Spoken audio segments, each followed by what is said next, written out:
By early December 1805, the fields near the small town of Austerlitz had become the stage for one of the most decisive battles in European history. On one side stood Napoleon's Grande Armée, veterans of countless campaigns, disciplined, confident, and carefully orchestrated by the emperor himself. On the other side, the combined forces of Austria and Russia, far larger in number but lacking the unity and precision of their adversary. Napoleon deliberately appeared weak. He allowed parts of his army to retreat, drawing the coalition into a sense of false security. His plan was not to resist immediately, but to strike when the enemy had overstretched. The frozen ponds and rolling hills of Moravia would become the perfect trap. On December 1st, the day before the battle, both armies prepared. The Allied troops stretched their lines across the Pratzen Heights, a strong position that overlooked the entire battlefield. Yet, in their confidence, they believed Napoleon's right flank was vulnerable. They planned to attack it with overwhelming force. Napoleon, however, had anticipated this. Hidden in the morning mist, he kept his strongest formations ready near the center. His strategy was simple, yet brilliant. Let the enemy weaken themselves on the flanks, then strike directly at their heart, the Pratzen Heights. The night before the battle, the French soldiers lit campfires across the valley, more numerous than their actual numbers, to give the illusion of a massive presence. Morale was high. Napoleon himself walked among his men, speaking words of confidence, reminding them that the next day would bring not just victory, but immortality. As dawn approached on December 2nd, the armies faced each other across the frosted fields.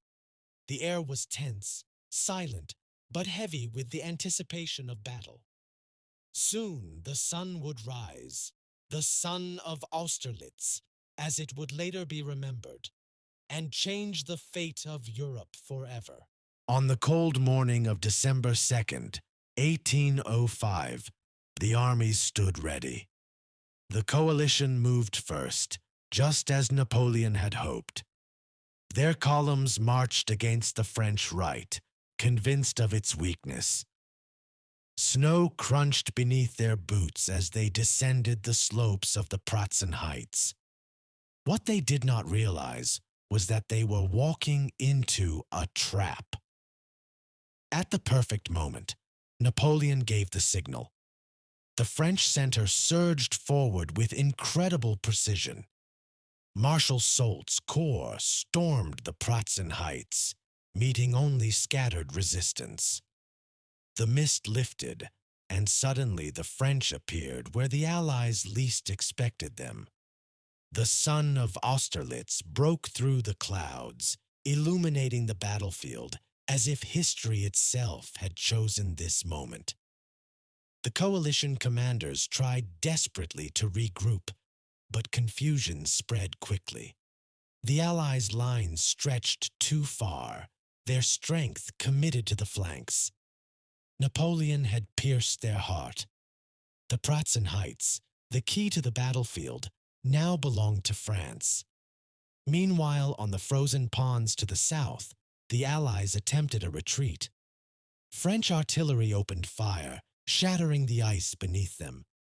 Men, horses, and cannons crashed into the freezing waters, a scene both terrifying and decisive. The morale of the coalition collapsed. By afternoon, the battle was over. The Allied armies, once confident in their superiority, were shattered. Thousands lay dead or captured, their banners fallen, their commanders humiliated. The battlefield was littered with broken weapons, abandoned cannons, and silent fields of snow. Napoleon had achieved one of the greatest victories in military history. In a single day, he had destroyed the hopes of Austria and Russia, proving that genius and strategy could overcome numbers. Europe trembled as news of Austerlitz spread. For the French soldiers who had fought there, it was more than just a battle.